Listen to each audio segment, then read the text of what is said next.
Catalina 27 mast on the later models has internal halyards. These internal halyards run on these blocks that go outside and then onto a deck mounted line organizer. So these have to be in pretty good shape. But when I took mine off,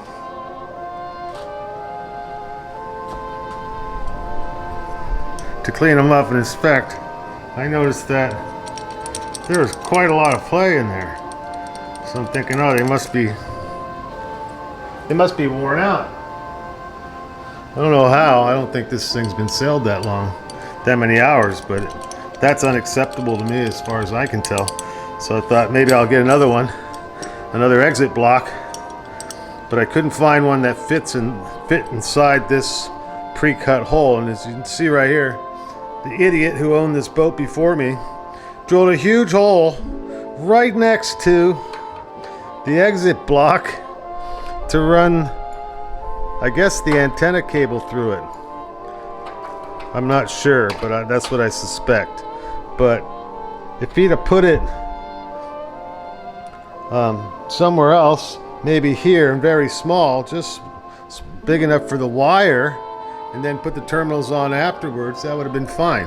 But the morons just drilled a huge hole right there, which is a worry for me. So I'm gonna have to get that repaired, because I'm not taking that offshore. There's too much stress on this mast, and I don't know if that's a problem or not.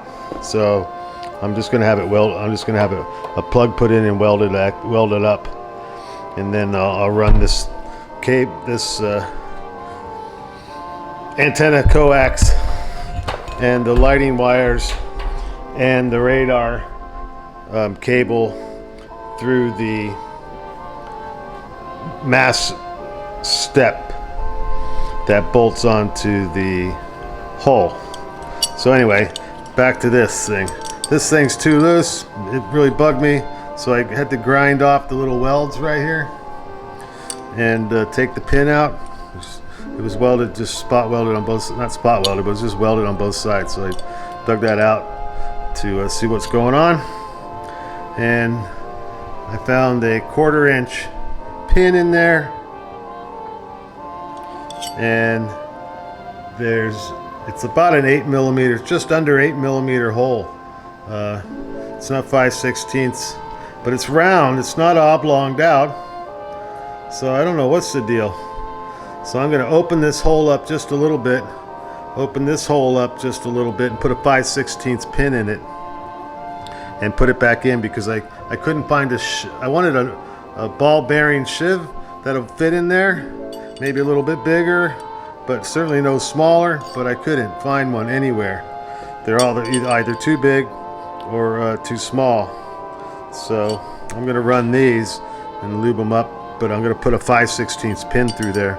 One, so I can service them in the future, but they were frozen when I got the boat. So anyway, that's what I'm going to do with that. They just screw in with 6 sheet metal screws, and that'll take care of that. Okay, a couple things about drilling stainless. Bit's got to be sharp and kept cool, and it works a lot better. So I took an old dull bit and refaced it. So I just took it to the grinding wheel, nice smooth grinding wheel, and just cut the same angle, but cut back past any discoloration from overheating that it had on it.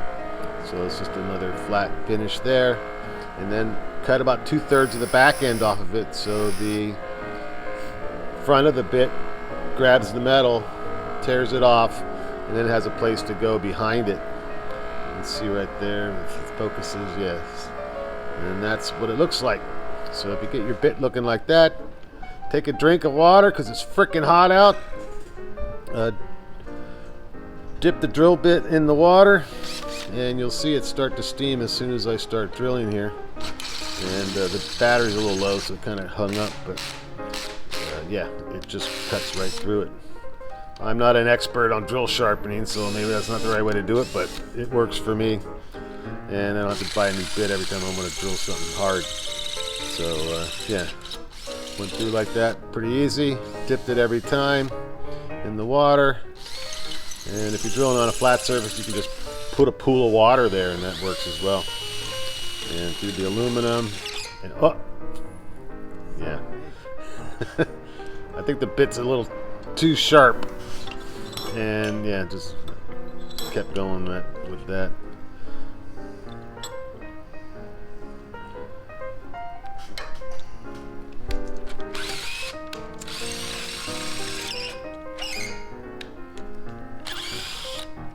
So that's a 5/16 drill bit to fit the 5/16 pin, and I'll get through it eventually. And voila! I dipped it in the water as well every time, so just keep it cool. There's the pins.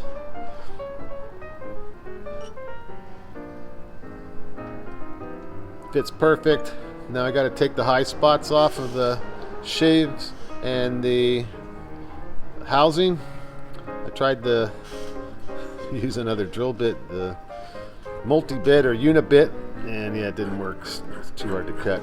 So I just filed down all the high spots so I don't have any interference or galling, and that worked out pretty well.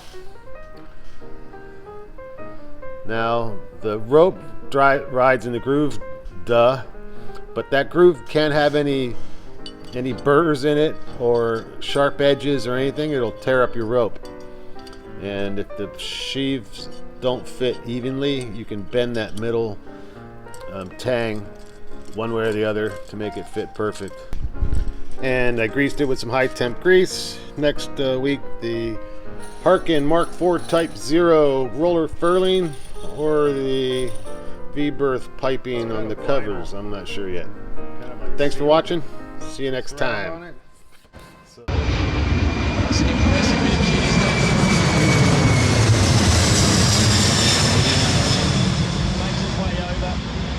Look at Haas all the way up the front of the grid. It's amazing. Row 3 for them. It's this mighty plane